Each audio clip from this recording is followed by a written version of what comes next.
And the last talk is by Mohammed Alser. He'll be presenting it. It's a highlight talk called Accelerating Genome Analysis, a primer on an ongoing journey.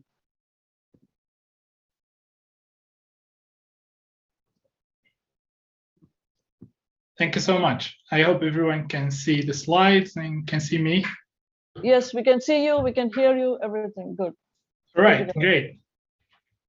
Okay, so I'm Mohammed Alser. I'm senior researcher and lecturer at ETH Zurich. And today I will be talking about different flavor than other topics for today. I hope I will not take so long. All right, how to analyze a genome. So the first step to analyze anything, you need to read the content and see how it differs from other content, for example. Unfortunately, we don't have any machine that gives the complete sequence of a genome as output. What do we have is a machine that's called sequencing machine and provides small randomized fragments of the original DNA sequence. We call this step we call these pieces as reads, and because these reads don't have any information about the origin or the order of these pieces in comparison with the reference genome, so we need a computational step that we call read mapping. And when we do analysis to this, the entire pipeline, we find that the sequencing machine doing really well. For example, it can sequence 48 genomes at 30x coverage in about 2 days. That is to say, single genome in 1 hour. And when we do the analysis for the rest of the pipeline, we see that the analysis is really bottlenecked in read mapping. So we can process 1 human genome in about 32 CPU hours on 48 core processor. Of course, these numbers may vary from machine to machine or sequencing machine to another sequencing machine or even the data itself. But the trend is still there. As long as the Moore's law is going to saturate, we still have widening gap between the performance of sequencing machine and these computer used for the analysis. All right, so apparently there's a need for more speed. And this is one of the applications. Of course, there are many more applications, but one of them is to do personalized medicine for critically ill infants. And that is whole genome sequencing, which currently can perform in 2 days, which is very costly, or 5 days, which is less costly in hospitals.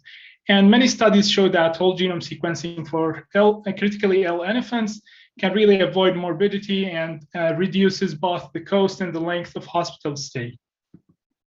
It's not about the analysis time only, but also about the scalability. So how many tests are you able to do within a single day in a hospital, for example?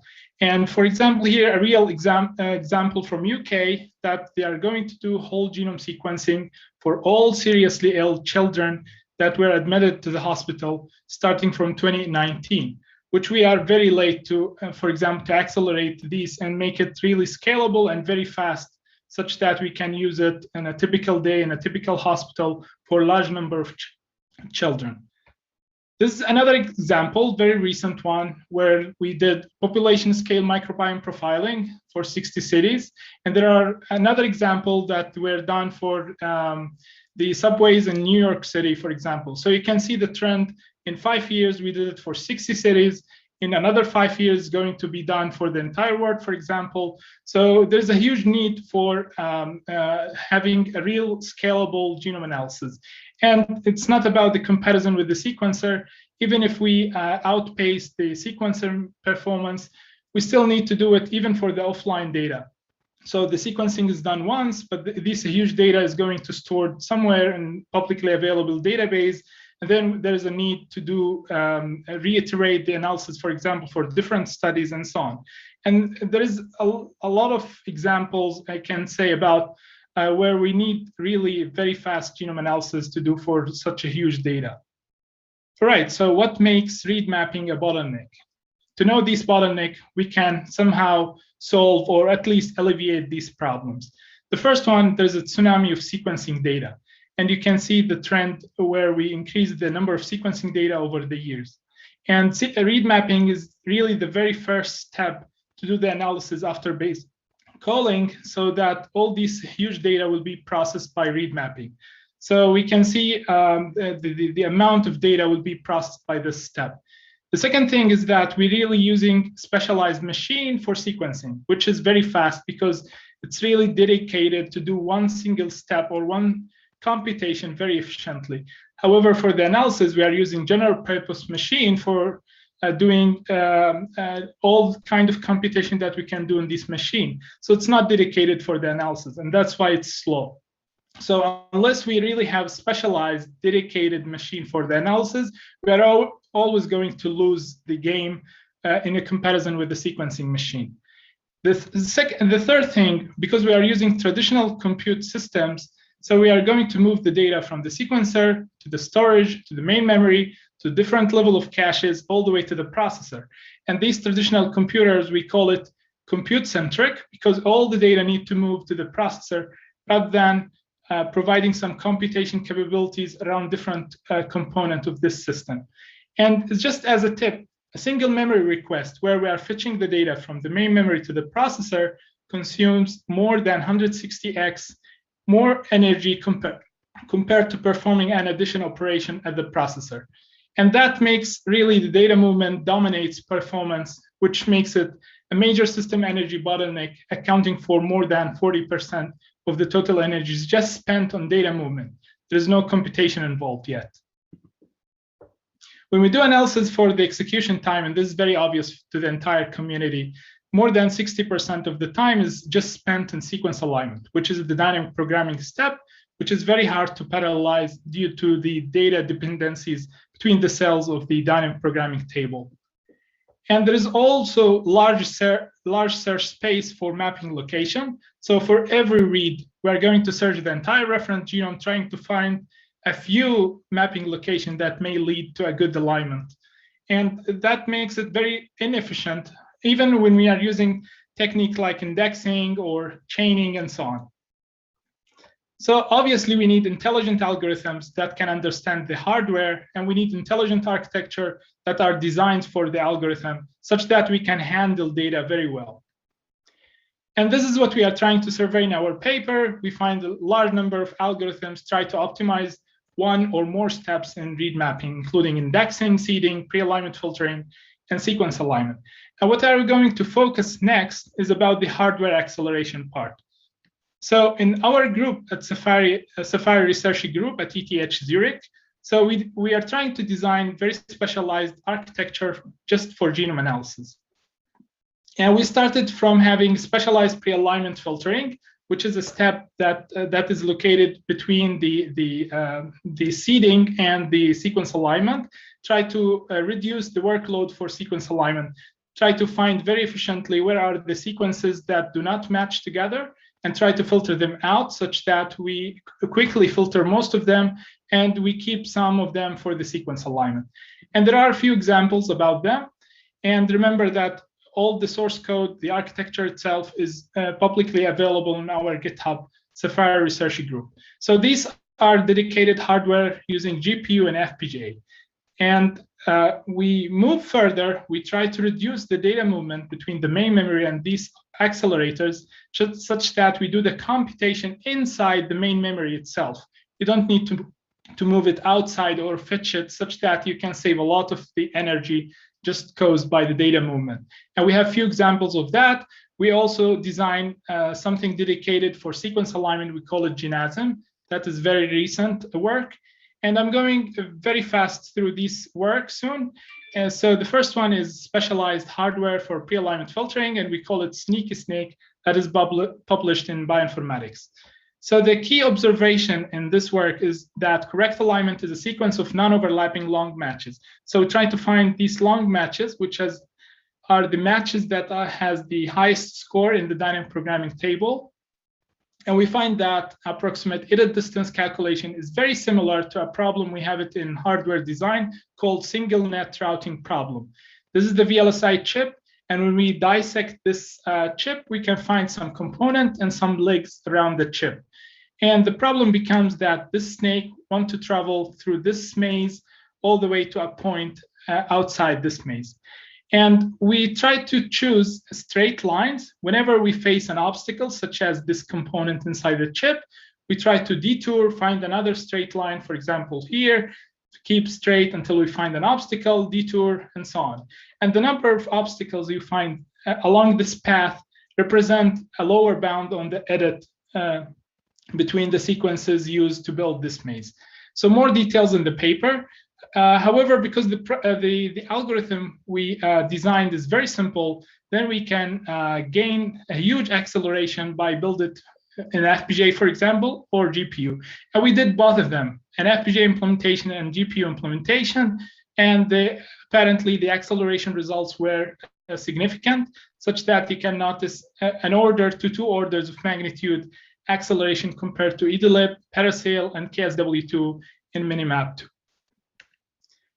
That was for FPGA and GPU acceleration, but now we decide to reduce further the data movement, and we did something near the memory itself.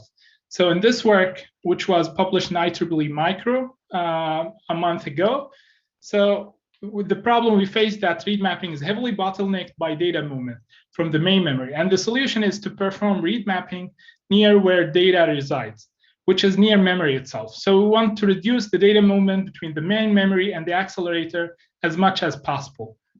For that, we need to carefully redesign the accelerator logic of SneakySnake to exploit near memory computation capability on modern FPGA boards, such as the one here, which is Ultra Scale Plus from Xilinx, where they have the FPGA chip here integrated on the same package substrate with high bandwidth memories here down below, such that we have really coupled together the logic where you've done the computation and the memory where the data resides. And when we compare this to a CPU implementation of SneakySnake, you got about 27x improvement in terms of runtime and 133x improvement in terms of energy efficiency in comparison with the 16-core or 64 hardware threads IPM Power 9 CPU.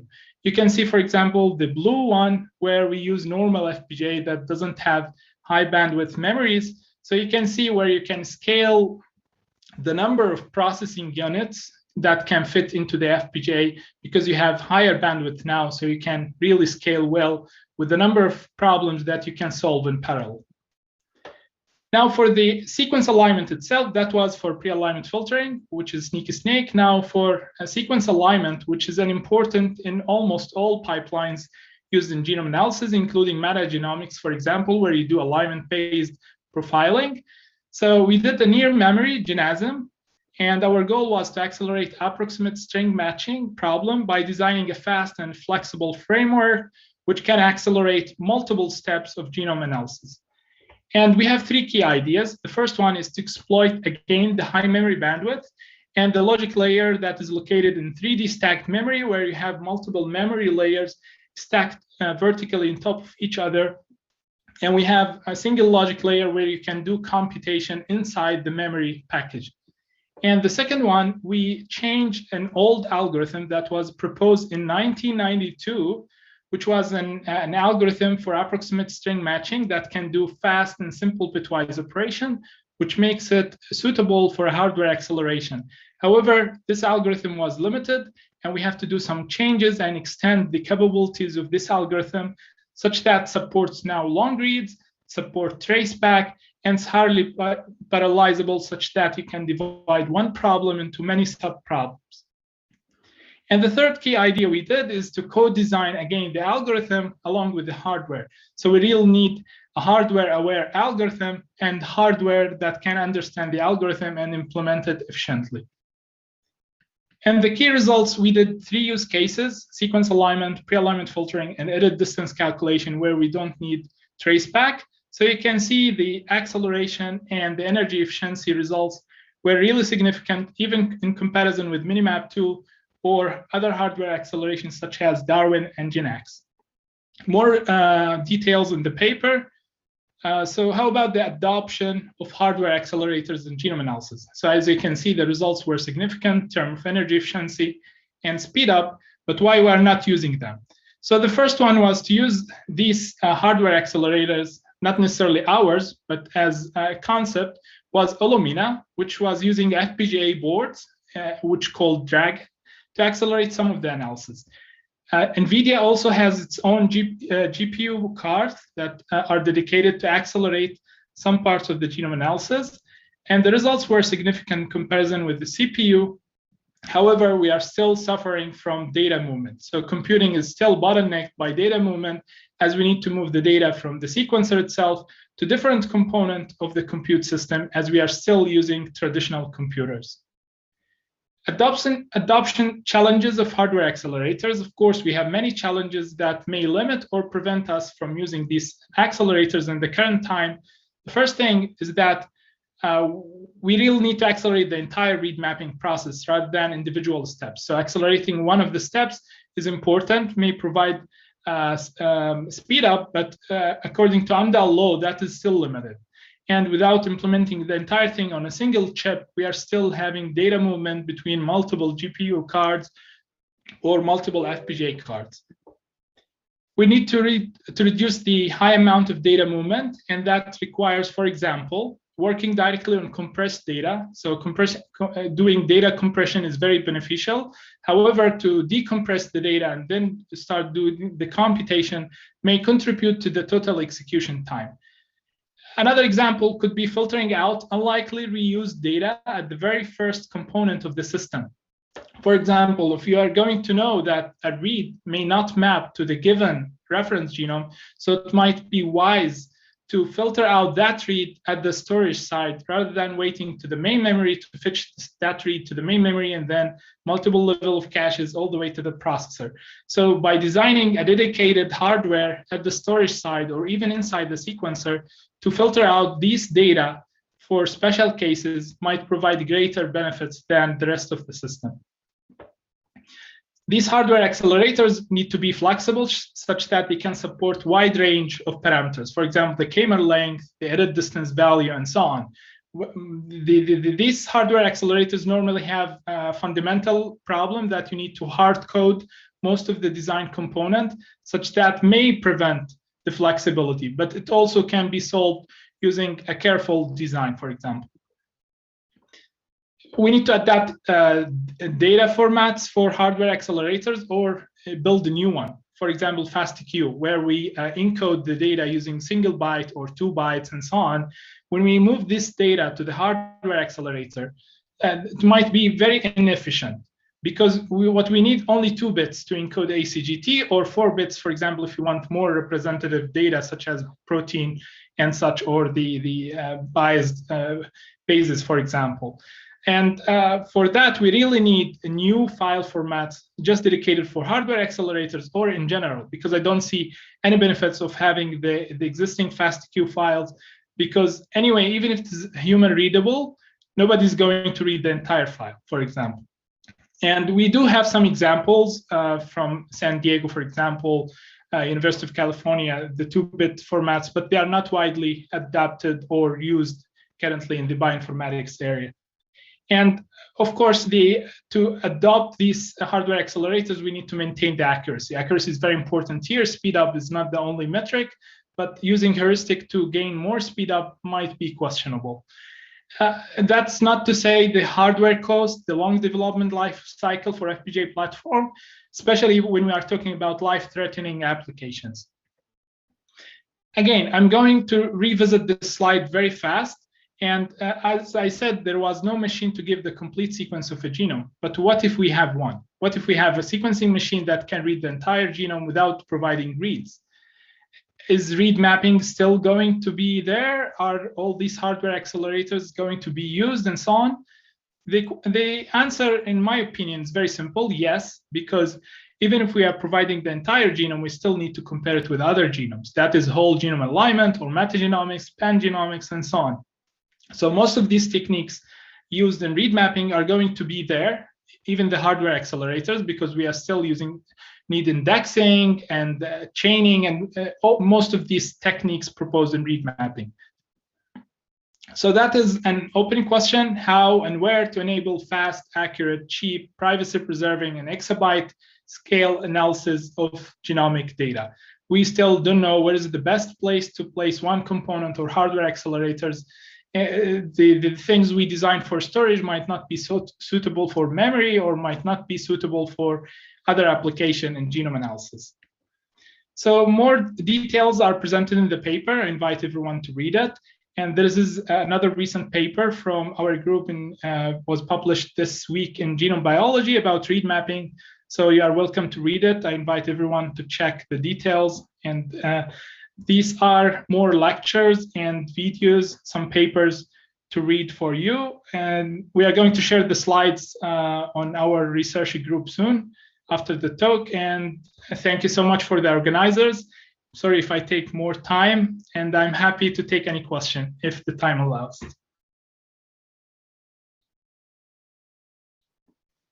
Thank you, Mohammed. This is very interesting. So yeah, we are out of time, but I'll just ask you one quick question before we close the session. So this is so this hardware.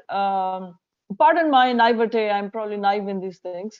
Are you suggesting this to go with the sequencers, or would it be like servers, some kind of public kind of cloud, specific servers? Where can these chips go and be of use? You know, like the use cases you presented, like in the clinical setting, or sequence the planet, sequence the microbiome, and so on and so forth. Yeah. That's a great question, actually.